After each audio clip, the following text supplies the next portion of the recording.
What's up, everybody? Welcome to Huddle Up and WAIT. I got it right this time. Of Finally. the Fins Talk Network.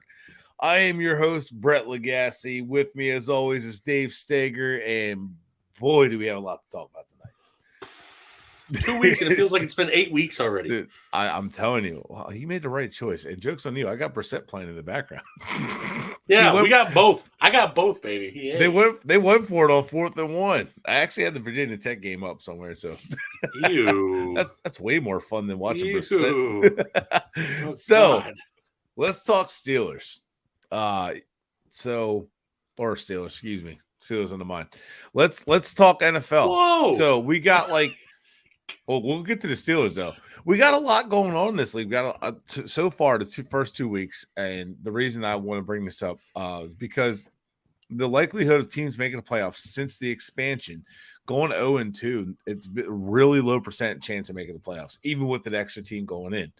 So, it's interesting to see teams like the Bengals going to 0-2. The Lions starting hot at 1-1. And, the Lions at 1-1 doesn't seem like a big deal, but they went toe-to-toe with the Eagles, who are 2-0. Can I ask something? Yeah. Don't you want to hear about around the NFL, too? We'll get to it. You got me all over the place, man. I got you. One week you're like, hey man, let's do around the NFL beginning with. Next week you switch up on me. I'm like, what are we doing? I got to play it for it. So the Packers, you're going in blind, folks. Your beloved Packers are 1-1, right? And the Bears 1-1, the Lions 1-1, the Vikings are 1-1. So all of a sudden, the NFC North that we thought was going to be different is now tight already. Mm-hmm. And then you got the AFC West looking completely different. They don't look good at all. And now, Justin Herbert with bruised ribs last week or broken ribs last week. The Chiefs look pretty good. The Raiders don't look great. And, you look around the league and you're starting to wonder, this season's shaping up quite differently than we expected it to. Yeah. So, but before we get too much further into it, let's go around the league and talk about the injuries. Now you tell me. Good Lord. He's skipping all over the place, folks. I don't know what to do. I'm trying to do something a little different. Without telling, you could have gave me a heads up in the preview It's room. more fun. Oh, my God. Army doesn't have plans for this. We just do. We just do what we want. But anyways, folks, around the league news we got going on. It's suspensions, injuries, other updates as well. I'll start off with it. JPP, Jason Pierre-Paul, signed with the Ravens, 1 year, $5 million. It could be worth up to $5 million. I'm just surprised it lasted that long. I know he was available for a long time, but he probably had a lot of teams that were, but possibly. I think the Ravens are definitely getting a stud here. I love his defense on the edge. They struggle getting consistent pressure against the Dolphins. And Oweh was not quite getting home. So I like this signing for a team that we know is a competitor. So good signing for them.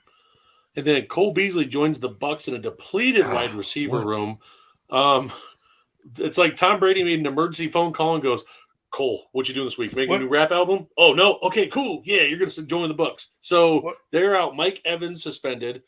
Godwin and Julio are both out with did not practice the last 2 days, and it doesn't look like they're going to practice anytime soon. Russell Gage did come back to practice, but it's Russell Gage. Right. No offense to Russell Gage, but it's Russell Gage. He's been a journeyman backup, slot receiver for a long time.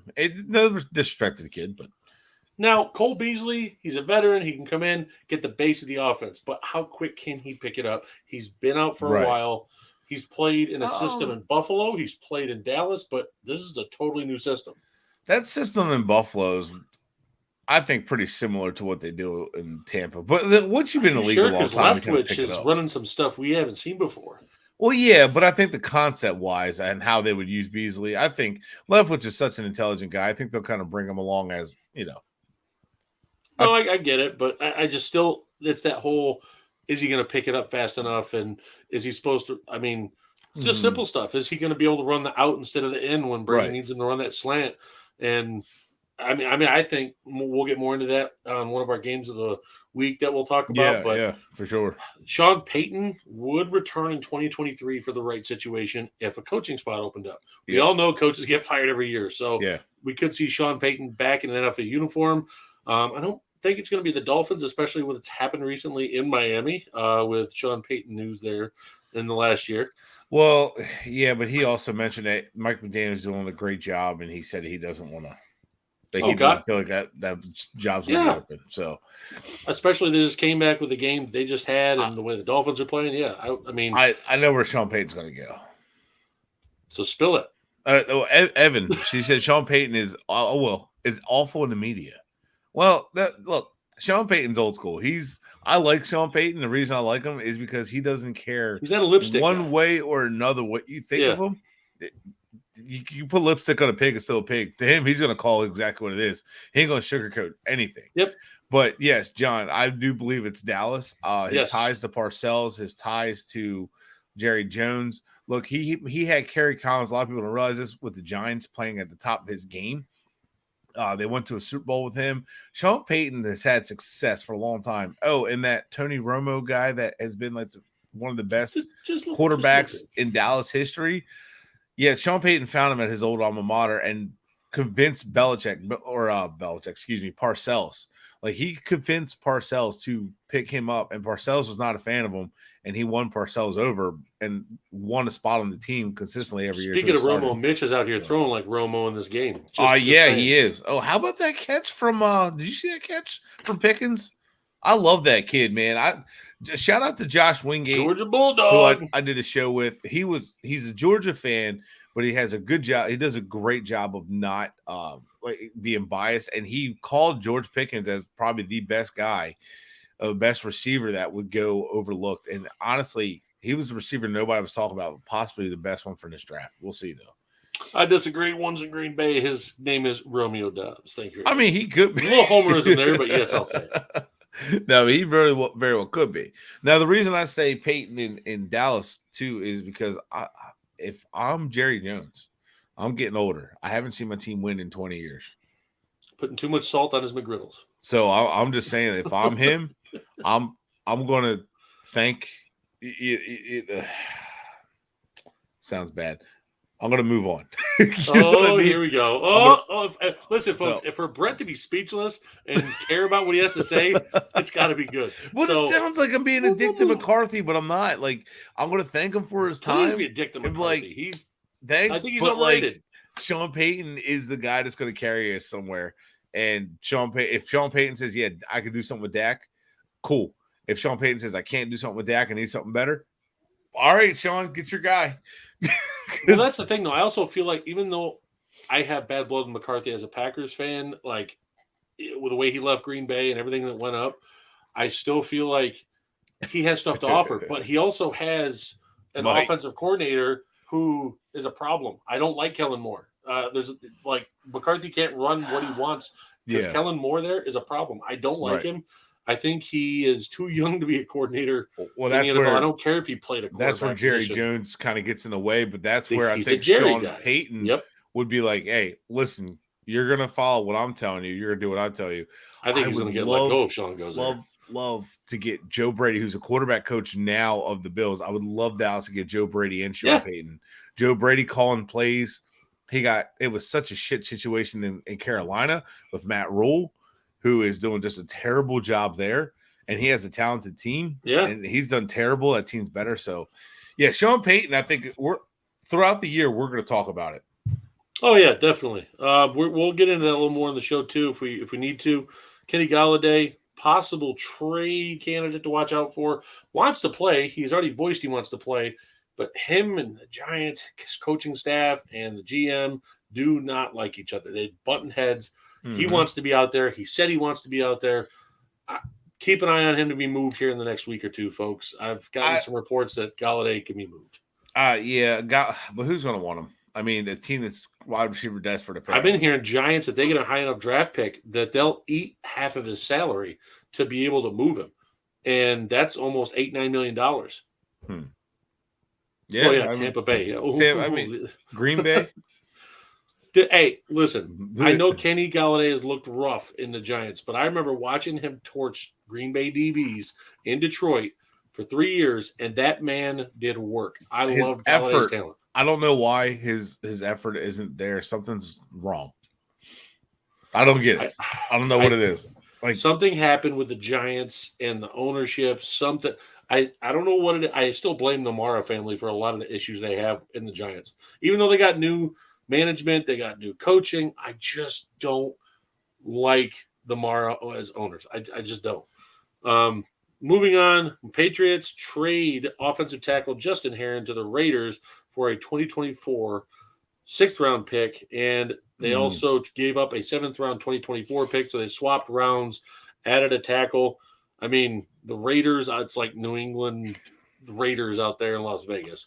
I don't know. I think the Raiders need to stock up. They got rid of Alex Leatherwood. That was a biggie loss in their cupboard because that was a first-round pick of theirs. Right, yeah. They're just getting rid of their first-round picks that just weren't working for their vision of what they're going for. John Gruden guys. They were Gruden guys, basically. They're doing a great job of just purging the pass, putting the pass behind them, saying, let's move on. But the thing is Belichick's never afraid to trade with anyone. Like he doesn't care. I mean, he's done it with the Dolphins. He's done it with the Bills. He's done it with the Jets. He doesn't care. He goes, listen, if you got a draft pick for me, I'll do it. He does not give. He doesn't give a shit. So he'll move on from it.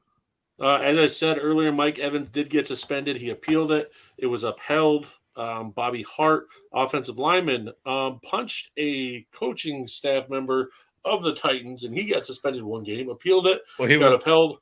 Yeah, he was trying to throw a swing at a player and end up hitting a coach. I forgot who they said the player was now. But yeah, he was trying to hit a coach instead. And that was after the game, after they already won. Like, you already shut them up 41-7 and you sit the bench. You dropped a 40 burger and you're going to try and do that? Like, if I'm the Bills, Bobby Hart, you're a backup lineman and you're like doing that, sit the bench. Like, you're not even sitting the bench for me. You're cut. I definitely agree. I definitely agree there.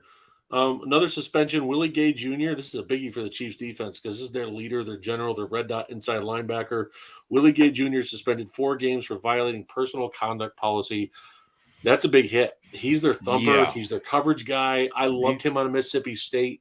Yep. 4 games is a biggie, especially with the AFC West as crowded as it is. I'm getting there, Evan. Relax. But yes, please smash that like and subscribe button. Evan. Hey, guys, Evan's going to come on the show. We're going to just take a break. We got to get a little point. We got to get to a breaking point here. Dave's still going through the league. There's actually a lot to talk about with that. Yeah, it's been a lot. That hurts the Chiefs defense a lot, man. And that's that could be a big loss. And, like we've talked about the AFC West, while everything looks ugly right now, this is the NFL. You can't afford to slip 2 to 3 weeks. You know what I mean? And losing a middle linebacker in a defense that already is questionable in the middle of that defense, that can hurt them. So thanks, Evan. Oh, good Lord. we appreciate you watching all the time. Head swelling. So, losing somebody like that you lose 1 or 2, that's like losing 20 games in baseball straight. Yeah, right. So that's a lot to lose, and that's hard. That's really hard. So it is, and we'll see how they adjust to it. But I don't see other linebackers there to fill that void. So Steve Spagnuolo is going to have to do his white rabbit out of a freaking black magician's head again to try and make it work. So and folks, apologize for any slurring like that. 3 days removed from a surgery that happened on Tuesday. I'm dedicated to the show. I love Bret. That's why I'm on. So if you see me mistalk or say something wrong, that's probably why. So just putting it out there. Moving on, 49ers extended Dre Greenlaw 2 years worth $19 million, a underrated linebacker for San Fran. I mean, that little linebacker group they got in San Francisco there is solid, and now they keep pieces together there with Fred Warner, and now you got Dre Greenlaw, and I think the other was Al Shazier is the third one, and those 3 right there are such an impactful unit. That might be the best linebacker core in football. Dre Greenlaw, people don't even know about it. I love Greenlaw. They let Quan Alexander go without a hiccup because we got Dre coming up. We're good. Yeah, and then you have Fred Warner, who is probably right now the best middle linebacker in the NFL. So good. He's so instinctful. And no one talks about him around the NFL. Yeah. Nobody's talking about him. So then you get Algier, who just does his job and does everything he's supposed to. Like all three of these linebackers do their job, and I like these guys. Who would rather have, Waddle Chase? Or Chase. Yeah, Chase. I love Waddle. Waddle's great, but Chase's body catchers always bother me. But I love them though. I love both receivers, so it doesn't matter. How does Shanahan feel about having Jimmy G back? He's putting on the lipstick. It's called he has no other option or start CJ Beathard. So Jimmy's getting the old VIP the VIP treatment right now. So like him breaking his ankle or Trey Lance breaking his ankle, right? That sucks. You didn't get to see him last year. You didn't really get to see him in his first game because of that torrential downpour. Like, and that's not an excuse. Like, oh, you can't. Schematic wise, you're not going to throw the ball 20, 30 times a game in the pouring down rain. So you really didn't get to see anything, and then he breaks his ankle. So now the 49ers are in this bad position to where they don't have a first next year anyway. Miami has that. Yeah. So they might as well just give him one more year to see what he has. And if he's nothing, that really puts him behind. A rubber year because they. Yeah. Yep. And they don't really have a choice but to give him a chance next year anyway. But boy, oh boy, if he's not the guy next year, they are in a hole. But I will say the quarterback class is so much deeper next year that they could grab someone in the second if they wanted to. Well, I'm not saying they're going to be this like elite guy, top 10 that they can grab, but they can at least grab a guy right to do it. That's now 2024 is a good quarterback class. Possibly everything could change. It's a long time away, but there's a good chance that they might work out for them. But that's a risky situation. But they got to see what they have in them. They traded up for him. They have to see it. It just sucks. Yeah, I mean it's like the Dak injury all over again. I know they're at a different point in their careers, but the fact that Jimmy was just still waiting there, Shanahan and Lynch have to be counting their blessings. Because they could have moved on so many times from him, and the fact they didn't. You know what? I'm not giving them props because they treated Jimmy like crap through that whole process. Well, they came out blatantly. We're like, yeah, we're going to trade him by them. We're going to trade him by them. Then it's like, oh, sorry, we didn't get anything for you. Sorry, we're not going to trade you. And look, I've told people before, look, Jimmy G is not an NFL like quarterback that's going to lead you anywhere, right? He's not a guy that's going to win you the Super Bowl or win you with the ball game in his hands. But they clearly can win with him. Yeah. Right. And the fact that they kind of drug him along like that, like, look, Jimmy G has not been the greatest guy for you, but move him, like either trade him or tell him flat out, hey, you're going to be here as a backup to Trey Lance. And if we can find you a trade partner, we will, or let him seek out his trade. They didn't even really do that. They should have just let him, hey, go seek out the trade. We already know, like, we got your replacement and we'll find somebody else to back him up. If you don't want to be here, you want to fight for a starting job. They did not respect him. And now they're kind of like, hey, Jimmy. Kyle's putting on that lipstick. Sorry, that girl I was seeing on the side, it turns out like she doesn't really want me. So I'm going to go back to you. You're ruining that marriage. You can't go back after messing with this. Poor Jimmy was just going on his dates with porn stars. So right, yeah. It was rudely interrupted. God, he's trying to live his life. Jimmy's like, look, I got suitors, buddy. You're going to have to up the ante. But it's not a good payday. Moving on to another West Coast team. Justin Herbert, I'm trying to behave. Justin Herbert has been practicing with his rib injury and showing he's trying to be a leader out there. And, I mean, Brandon Staley's already made a bunch of bad coaching decisions. What's it going to hurt if he plays his star quarterback out there? But you know what? I think Herbert, even with the torn rib cartilage that he's got on there, they're going to give him some rib pads. They're going to quick plays, kind of avert that, him stepping back in the pocket. I think they're going to try and make this offense work. Hand it off to Eckler. Eckler's in the zone right now. He looked great last week, and they didn't use him enough, in my opinion. But Jordan Poyer and Micah Hyde both didn't practice for the Bills today, which is a biggie because they're facing a little bit of tuna this weekend. So, and with what I just watched in Tyreek Hill and Jalen Waddle this past weekend, they're going to need those guys. So, yeah, for sure. It's going to be a shootout if that happens. So, Listen. It's not a Brad Lidge cup, Josh. It's a real moto. I just got me a regular sparkling water because I'm on. Got this at the game back in June. And then Myles Garrett, cool fun stat for today. Myles Garrett is 1 sack away from breaking the Browns' all-time sack record. Wow. From Clay Matthews Sr. Folks, he's only been on the team for less than half a decade, and he's already out here breaking sack all-time records for Cleveland. That's huge. These kind of guys that I love. I absolutely love like watching defensive ends like them, the TJ Watts, the Myles Garretts, the Bosa brothers. Like I love defensive ends that could take over the game. Yeah. And Josh, that one. But I love like watching defensive ends like that take over the game. And we saw TJ Watt pretty much break the sack record last year. We saw now we're going to see Myles Garrett become the leader this year. I love seeing that, man. That dude is so damn good.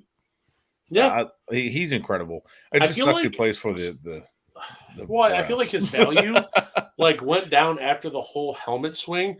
I mean, granted, was it bad? Yes, but still, he's still an amazing player. I mean, we just saw Aaron Donald in training camp rip off not one but 2 helmets. Did the same exact thing at coaches, at players.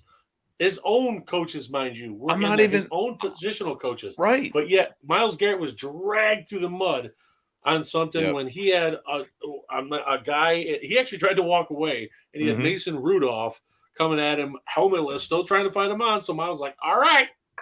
And was he wrong for it? Yes. Did I want him to do it? But yes, I can't stand Rudolph. So honestly, Rudolph probably deserved it if we're being honest. But I mean, at the same time, like, I heard some stuff was said. Yeah, so like I don't know the whole situation there, but he was drunk through the mud for it.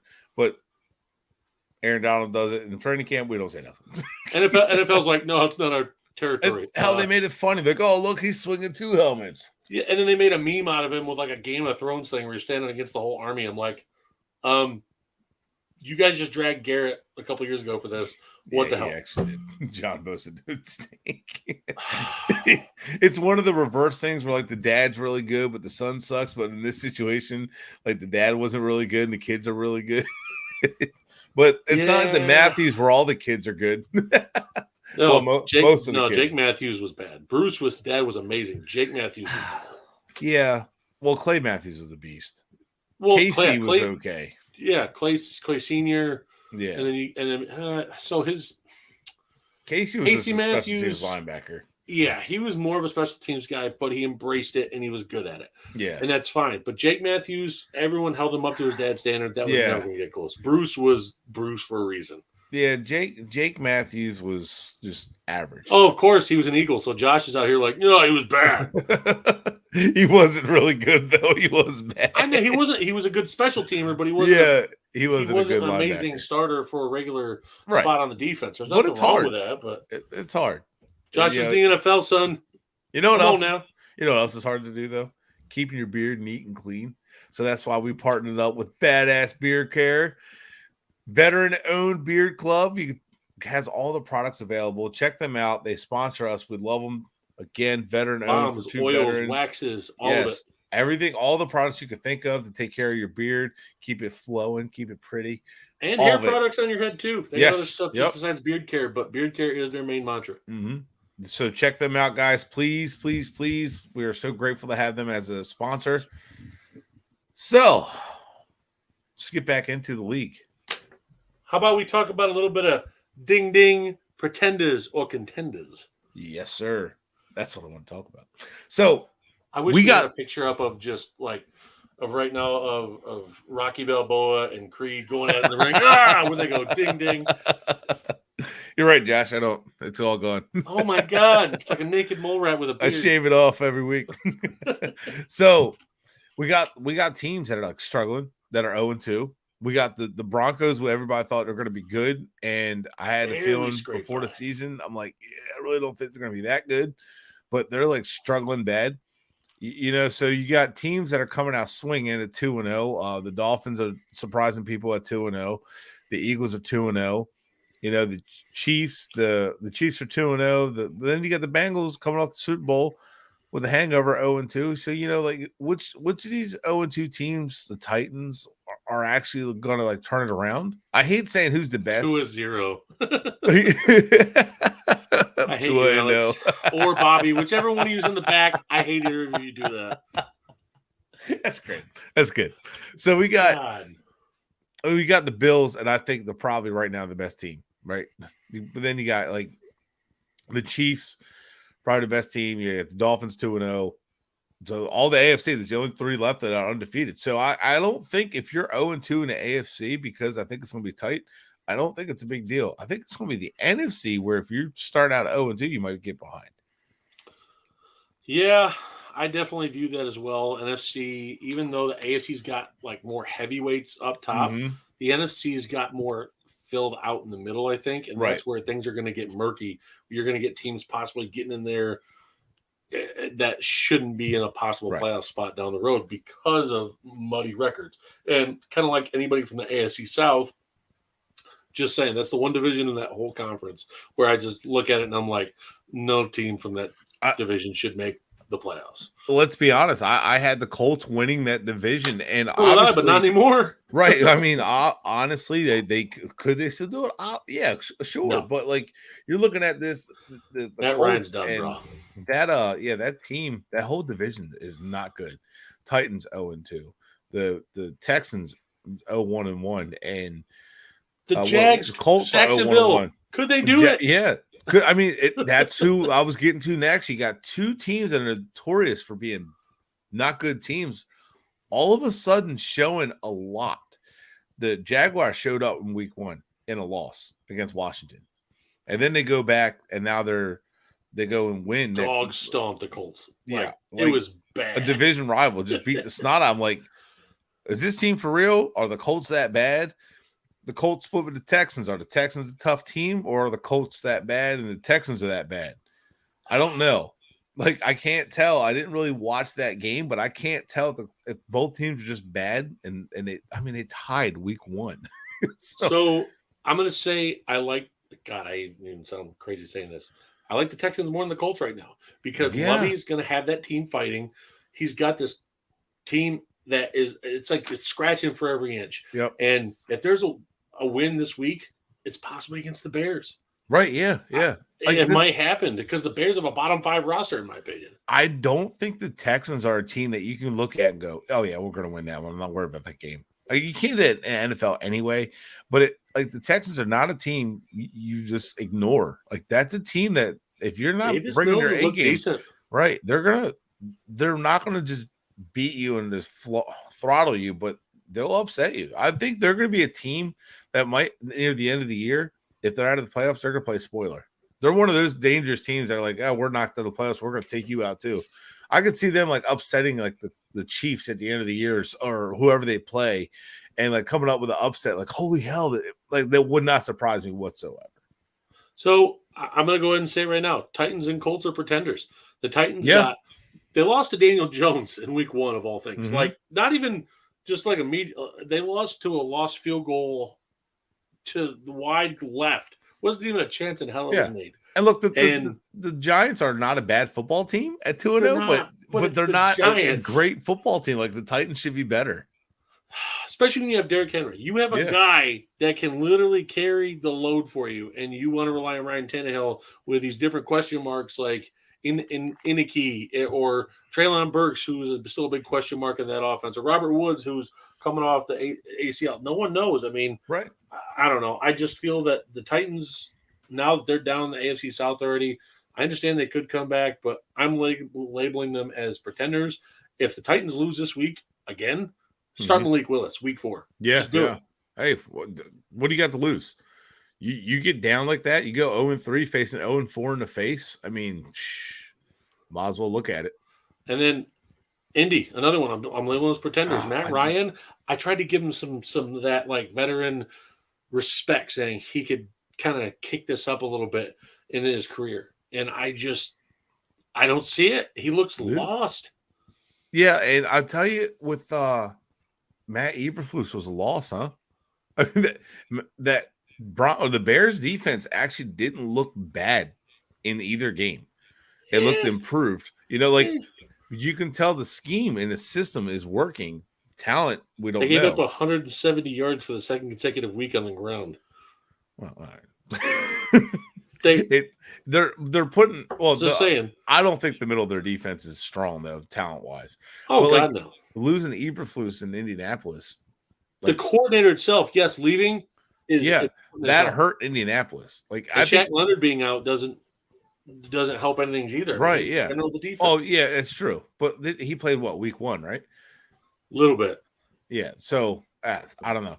You could tell the Colts. I think the Colts might have missed their window, and I think they're trying to rely on old quarterbacks coming out and trying to and Frank Reich had something going, but can he I don't know. I don't think Frank Reich's on a hot seat.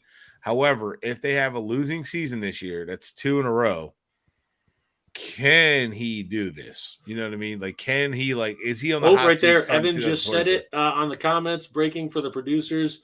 Udoka officially suspended for the season with the Celtics. So a NBA Finals contending coach is suspended for their season. Wow. By his team, right? Alex, our producer, was telling this before. Expect something bigger, folks. The fact that their own team just suspended him, not the NBA, their own team just did it. Something else is coming. Yep. So we'll get back to the NFL. AFC South. I mean, hell, why not? Texans, Jags going for the AFC South title. Jags and Texans are for it. Jags, Texans, 1 and 2 in that division right now, folks. Oh my God, it's weird. I don't know what we just said, but only one team in that division has a win. Only one, and it's the Jaguars. Lori, if you're watching, respect to you, man. Yeah. So, then you look at let's look at the AFC North. Let's run through it by division real quick. Let's do it that way, because to me, the Steelers at 1-1. That's not really telling the story, because they look bad against the Browns. The Browns beat the Panthers because they were pissed off that Baker Mayfield was talking. And then they get upset by the Jets. But are the Jets better than we think? They're pretenders. All right. There you go. But I mean, hats off to Saleh, though, for fighting back and winning it. Miami. They're the Texans to me. They're Lovie Smith. They got them scrapping. They got some talent on the team. I like the mantra of where it's at. Yes, but they are nowhere close to competing as a team. To be honest, the Jets, they went toe-to-toe with the Ravens, and then the Dolphins kind of stole the Jets' limelight with the comeback, because Miami's comeback was crazy big. But the Jets had a nice comeback on their own. They came back and beat the Browns. But I think because I agree so there. I what's that? With Trevor Lawrence, the best in the division? Yes, hands down. Put him and Davis Mills are closer than people realize. You put Trevor Lawrence on the Colts, and I think they're a Super Bowl contender. But T-Law, get you to Indy. But getting back to the North, because what I said had to do with that, the AFC East and the North. You know, the Steelers to me are pretenders. The Bengals at 0-2. I don't think the Bengals skid will last long, because they were getting punched in the mouth early. They're making stupid mistakes. I think they can bounce back. They're making stupid mistakes early, and then they were right in the game at the end. What people are talking about is a long snapper got hurt, and a high snap caused the extra point to get blocked because it took too long to get the ball down. If that doesn't happen, the Bengals win their first game. But even with all the interceptions, they still won. They still were carried back. And then they come against Dallas, and with a backup quarterback, they should have a chance to win that game. And Dallas was playing McCarthy ball, conservative, and they still beat them. So that was just not good. All in all, I think they get back on track. I still do believe they're contenders. I believe they're contenders. I don't think. I think the Steelers are pretenders. I think the Browns are pretenders, especially with Brissett. I think the Ravens are for real. There's no doubt about it in my mind. I think that was just a good game. I think the Ravens are for real, and I think the Bengals will win the division, or the Ravens will win the division. I think Bengals will probably turn it back around. The Steelers, to me, can be contenders, but one thing needs to happen. And any of y'all can say it. I know I've been a Mitch basher for years on social media. Yes, because I still am. I still think he's highly overrated. I think he is the guy holding back the Steelers, and he was holding back the Bears. It's Check just down is what it Mitch. is. Yeah. He can't throw to his left. I still believe that. Go watch. Yeah. It's like goats Yeah. can't look up or left or whatever the term You is. have That's what Mitch is. I don't care if you're left-handed or right-handed. You have to be able to throw to all parts of the field. Yeah. I get it. Your strong predominant side is going to be your most accurate side. I like Lamar Jackson. That's fine. So like you have to be able to throw at all points of the field. Like at some point you have to get better. Mitch has been in the league long enough. Mitch is a guy, he's Jimmy G level, Ryan Tannehill level. He's a placeholder. Fantastic for a backup, perfect for a backup.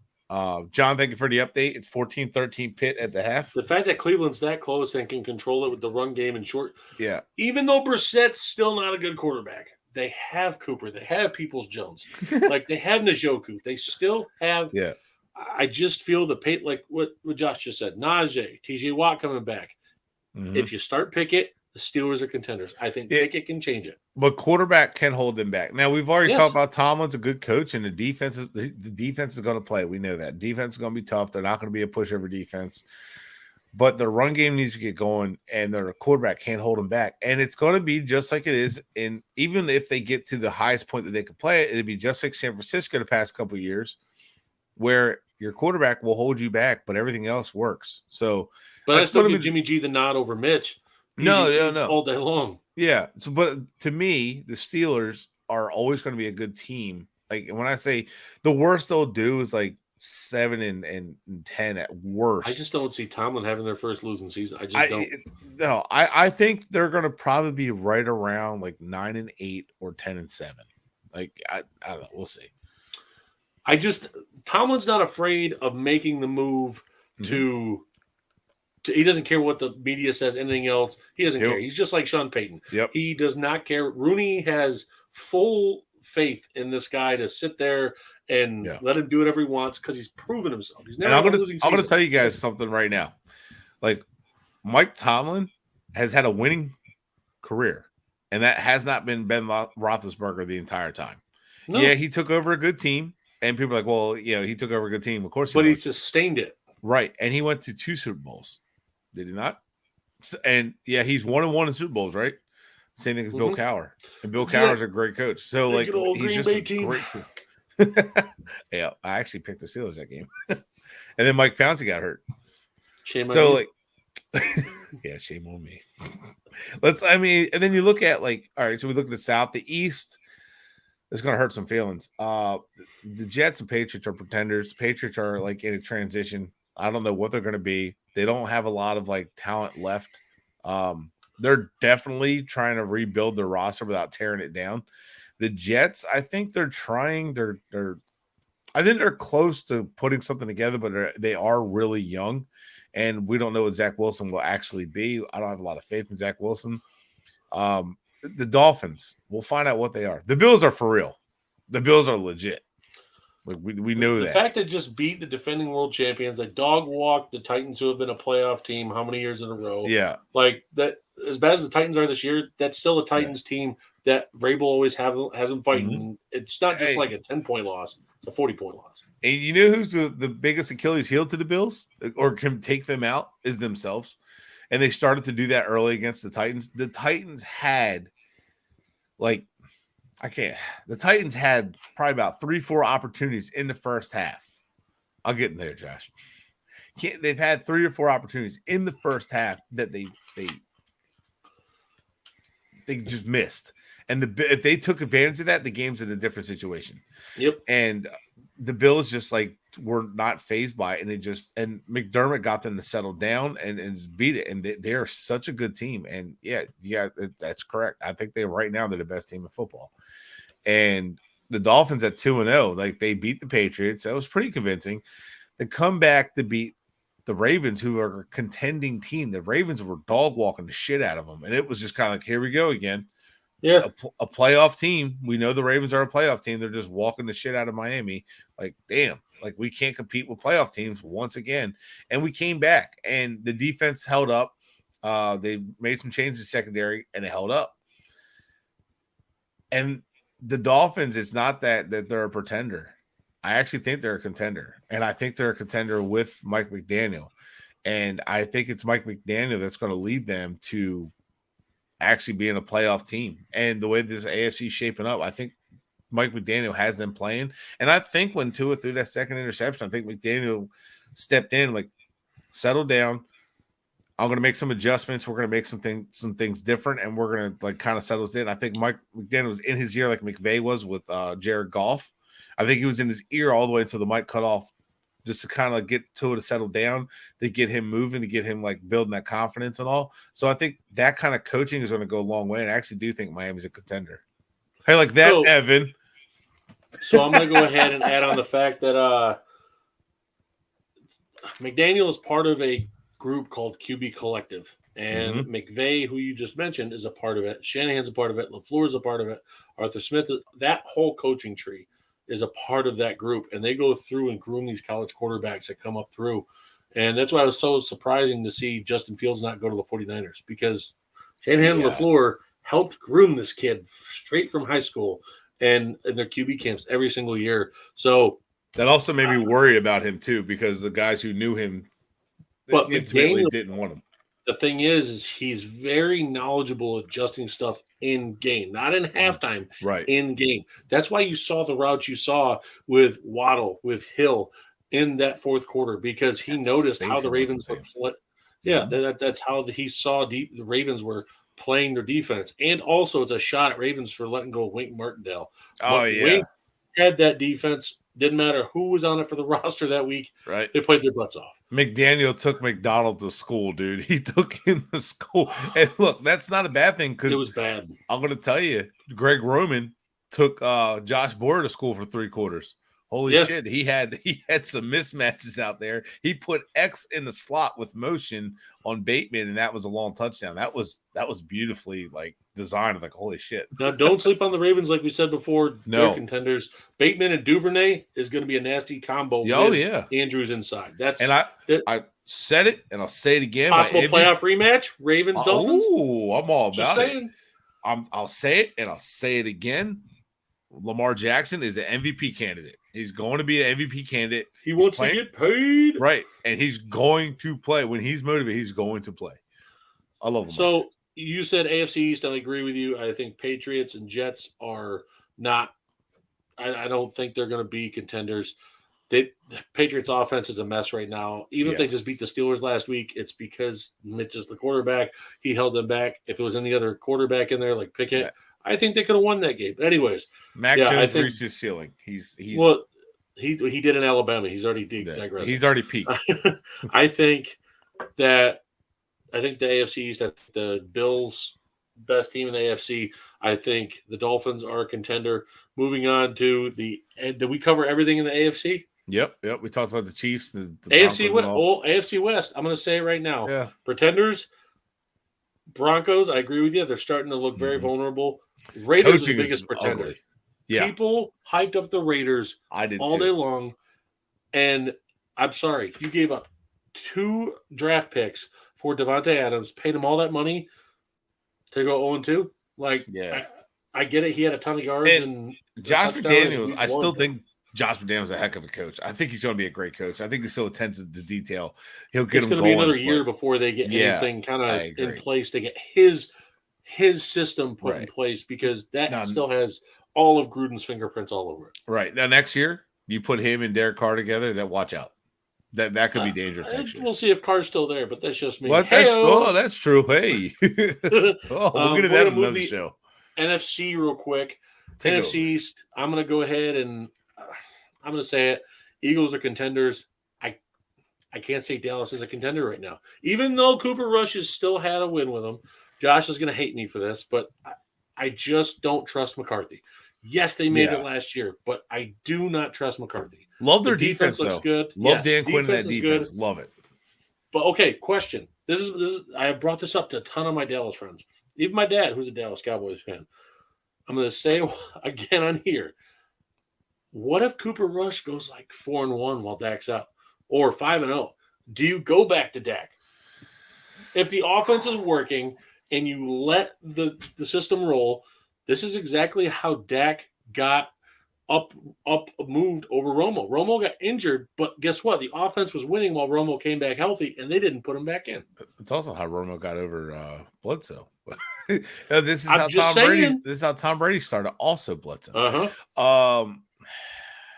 It really depends. I mean, but Dak is getting paid. I mean, like I get that, but like if Cooper Rush lights it up, see, he didn't really light it up against. I'm not saying he's going to be a Tom Brady. Game I saw manager. those stupid memes. Yes, but like if he's lighting it up and they're 5-0 with him, I don't know. I don't know. I'm just saying, if Jerry they come Jones, out and go 5-0 and they lead the NFC East, why change it? I mean, Jerry Jones, if you're trying to predict what he's going to do, good luck. Good luck. Going to Saul as McGriddle every damn time when he was on Hard Knocks. I don't know. I would say go to Dak because he is your leader, and we've seen the team struggle without Dak. But if you're still running, if you're 5-0 with Cooper Rush, but then again, does that mean McCarthy's coaching better with Cooper Rush than he is with Dak? I'm just saying because the offense is running how it's supposed to through Cooper. I'm not saying Dak's a bad player. I'm saying because Cooper is running the offense how it's supposed to. He's not audibling, nothing like that. He's just sticking to what they give him, and he goes. Right. And I think if that's the case, then I think they need to just fire McCarthy and get Sean Payton. That's just me. Because if you can't run an offense through Dak, then you're just Washington, I'm going to say, is a pretender until I see something else. They just lost to Detroit. They're the Texans. I can't even put it that because I'll put Davis Mills above Wentz. Yes, Wentz looked good, but I mean, Rivera, like they're the team that can get in the way. They're not. Yeah, they get in the way. The Giants pretenders. I don't care if they're 2-0. Yeah. I can't even believe that. But I said before the season, I think the Giants are going to surprise some people. I didn't say they're going to be great. I didn't say that. But I said they're going to surprise some people. Stop it. God. Anyway. They're 2-0. And the Eagles, contenders, right? Contenders. I'm sorry. That run game, Jalen Hurts, the defense. I mean, like, holy shit. Dude, Darius Slay is balling right now. He is a beast. Oh, when my you God. shut down Justin Jefferson. One of the premier wide receivers in this league. Whoa. Yeah, dude. By the way, Philly's defense should have had about 9 interceptions on Kirk Cousins on Monday night. My God. Kirk was that bad. And Kirk lit up a good Packers defense. Like a talented Packers defense. That's also because the Packers defense decided to play zone and no man coverage when you have Jair Alexander. These defensive coordinators get scared when they see these good they see these good receivers. Let's go zone. Let's go zone and settle down. No. That's how you die. These good receivers will eat you alive in zone. That's how you die. Is death by zone defense. Oh, but no, it's not even the fact he's always bad on primetime. I'm going to say it for you, Josh. I'm going to say it again. The Vikings always play Green Bay like it's their Super Bowl. They do it every single year. It's in Minnesota. And then I told people, watch out. They're going to come out laying egg against Philly because they put all their prep into that. They didn't look anything into Philly. Philly smacked them in the mouth. It's just it's how it is. I love what Philly's got going. It's so physical. Jalen and Tua have both shut up all the critics last week.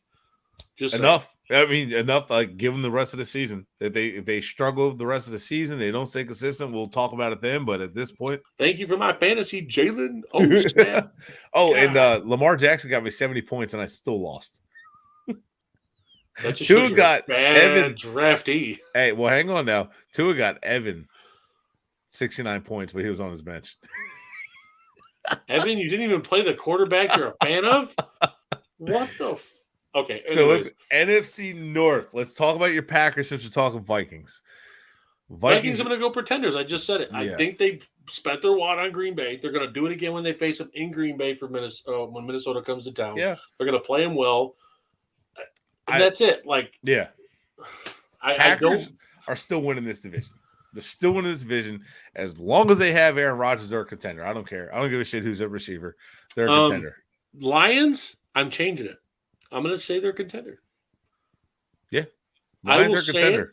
I came on this show to talk about the Lions being a contender because not a stud contender, but like that wild card team now to where they can threaten you in a game, because before it was like always, no, you're playing the Lions or you're playing the Bears. Like it's just those teams of the NFC North. You're like, it's just okay. We're playing these teams.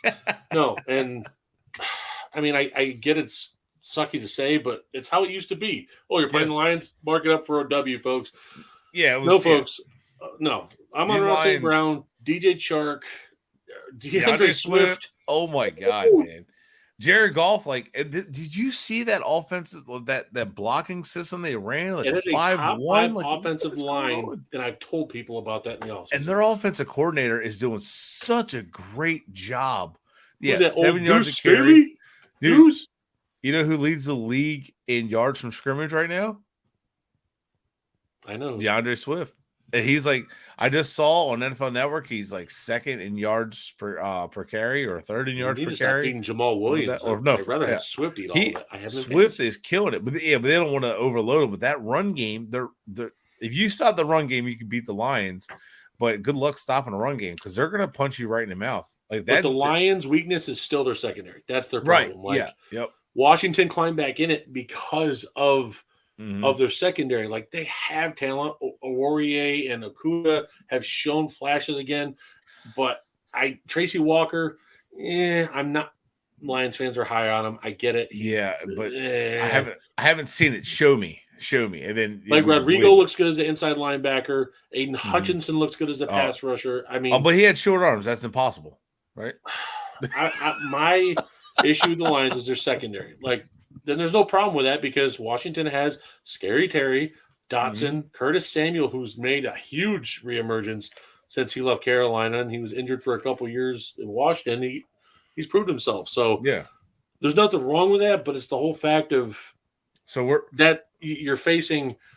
Even though I just said Kirk's still bad, he still has Justin Jefferson, and if you got a bad secondary, and you're facing Aaron Rodgers, bad secondary, that's what's going to kill you. Is you have that weak secondary, it can't even give your pass rush enough time to be able to get to the quarterback, because if your secondary is not making those enough, especially if you want to play press or something like that, you can't be able to do that. It helps if Rodgers receivers catch the ball too. Oh, look, a week one joke, 75-yard touchdown drop. Oh, look. Speaking of wide receivers, I hope Josh Allen throws a 75-yard bomb on his first play. So, speaking of wide receiver jokes and such issues, a jerk. Hey, I forgot one. Chicago Bears pretender. Sorry. Oh, yeah. Do we even have to say it? I had to because I hate the Bears. So, you watch the Buccaneers. What are we doing with them? I mean, are they contenders? They're contenders. That defense is so goddamn good. And then they still have Brady. When you have the GOAT and a good defense, it's like they're 2-0. They'll figure it out. And the Saints, to be honest. First of all, Evan, it's Stager, not Stagger. Announce it right if you're going to insult me, sir. So, like, Saints are a sneaky contender. I can't do that. Jameis showed his ugly old self show up in that game against the Bucs. Like, the DB was clearly sitting right there. Yeah, they won. Yeah, then the DB was waving a big old Tampa flag saying, "Don't throw it here." James was like, "I got you," and just, I'm like, "What was that? Where did this come from?" I don't know. I think the only team that's a contender in that division is the Buccaneers. All three are pretenders. The Panthers, Falcons are sneaky. See something. No, Falcons will not be contending unless they bench Marcus Mariota. No. I'm not saying they're contending, but they're sneaky. No, I live in Georgia. Okay. All I hear is Marcus Mariota. He can be sneaky good, man. I'm like, no, he has a sneaky problem of being bad in the worst times. Yeah, it's the same. Yeah, it's the same issue he's had. He's Tennessee. That was his problem. He's a good placement right now, placeholder. But you might as well see what you got, Mark. Desmond Ritter. Let me say something real quick on that whole thing, and we'll segue into the next one. So we're saying the only team is that's good or that contender that's the Buccaneers, right? So let's look at the Falcons real quick, and we're saying Marcus Mariota is just not the guy, right? But he knows the offense, blah blah blah. Yeah, I get all that. It makes the coach sleep at night, but you don't know what you have in Desmond Ritter. just like the 49ers don't know what they have in Trey Lance. You might as well play them, see what they have, see how they handle it, see where they're at. Because in my opinion, like if you saw Trey Lance his rookie season and you take your lumps and have a bad season, okay, whatever. It is what it is. I got to see what I had in Trey Lance. He got to see the field. Now in the whole offseason, here's what you saw. Here's where you did wrong.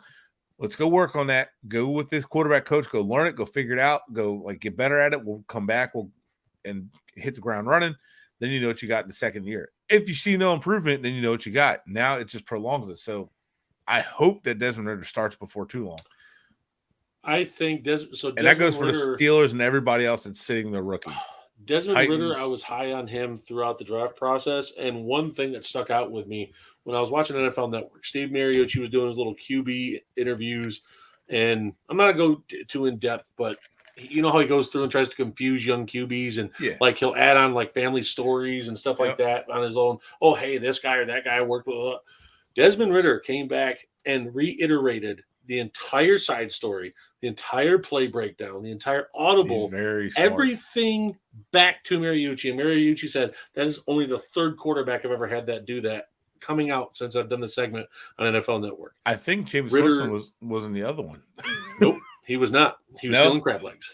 Well, I know James Winston, when he was on, he actually impressed Mariucci with just knowing the plays and drawing up the plays and using his own terminology. But Ridder is a smart guy. He impressed me at the Senior Bowl, watching him. He was poised the whole time, making bad plays, poised. Like he wasn't. He let it fall off his back. He wasn't like, Malik Willis got better every day, and that impressed me. But Ridder was just kind of like nothing. So it wasn't like I don't give two shits. Bother. It was just like, okay, I fucked up. How do I get back to that? You didn't see confidence shaking. You know what I mean? It's weird. It's almost like how Rodgers does it. Like how it's like that. Whatever. Let's get back to like that. Okay, dude, let's go. Yeah, like that. Not the California boy thing, but I get the poise thing you're trying to say. The dust yourself off. My confidence isn't shaking. I messed up. Justin Herbert, he's got it. Yeah, that's what I saw from Ridder. You could just see his body language. So I just want to throw that point in there real quick. No, you're good. I completely agree. I don't think I think Mariota can be a better addition on the sideline as a coach type player with his headset on to help Desmond adjust to live action ball. That's just me. So, but they got to see what they have because the 49ers don't know what they have. And now are they a pretender? Are they a contender? Are the Rams a contender? Well, the Rams, I'm actually starting to question. Are they a contender? They almost lost 2 in a row if it wasn't for Marcus Mariota. Right. But if Matthew Stafford's elbow if he doesn't do something about that elbow, man, and he has to go out for surgery, the Rams are not a contender anymore. They lose Stafford. I love McVay. I love the defense. I love the offense. I love the system. But can their backup quarterbacks? No, John Wolford can't do that. I just don't see them winning, being a playoff team if they get hurt or Stafford gets hurt. Week 1, they saw the reason why they won't be good. They got rid of. They let Von Miller walk. That was one of the worst things to do. Yep. Sorry to interrupt you. No, you're fine. Seattle, they're surprising us a little bit. They came back down to earth week 1. They had all the energy up for Denver. They were just ready to beat the Broncos. But I think week 2, we kind of saw, hey, wait a minute, the Broncos and the Seahawks are kind of average. Geno Smith, good for you. Good for getting a starting job again. But, I don't know how long that's going to last. Probably this season, that's about it. The Cardinals, just a mess. They just can't consistently play. They still got the win over Las Vegas, but that's because Las Vegas is still that bad on defense. Yeah, and Vegas shot themselves in the foot multiple times with penalties too. So I still think I don't count. Okay, a win's a win. Your record is what you say you are. I agree with Parcells 100%. You still won. You still should have resolved. You still won. But can you maintain that kind of play?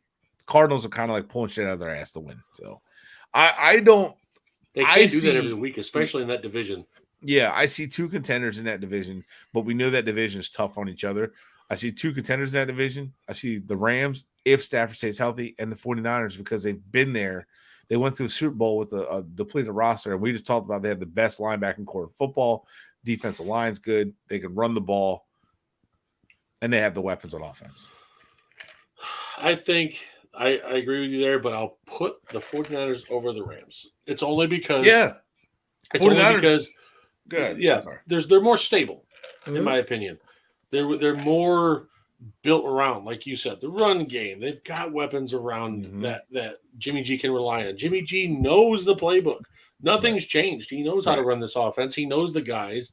He's been to a Super Bowl with these guys. And guess what? Kittle's practiced all week, folks. They're about to get back George Kittle. So that's another biggie. The Rams, I'm just saying after week 1, there was a report that came out that kind of went underneath the rug. Stafford had fluid drained from his elbow. That is a huge issue, especially if he's got the pitcher's elbow, which is basically Tommy John injury.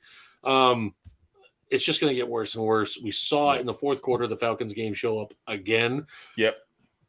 I mean, I know there was a blocked punt return for a touchdown, but there was still really bad throws in the second half by Matthew Stafford. And it's not typical Matt Stafford.